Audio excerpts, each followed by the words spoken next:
This video shows how to use this remote to enter menu. First, this button, and press to the working LED side of the MDVR.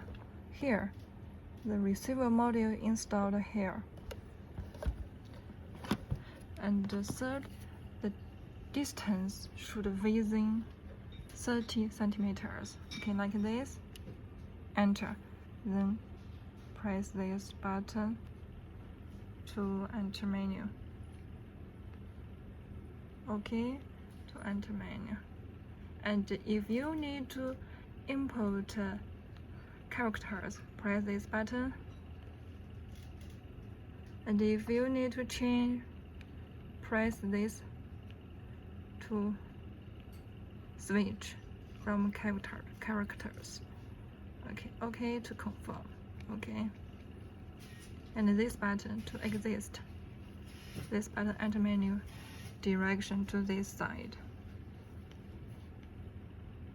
Like this. Okay, login with admin account, password importing, and click apply. Okay.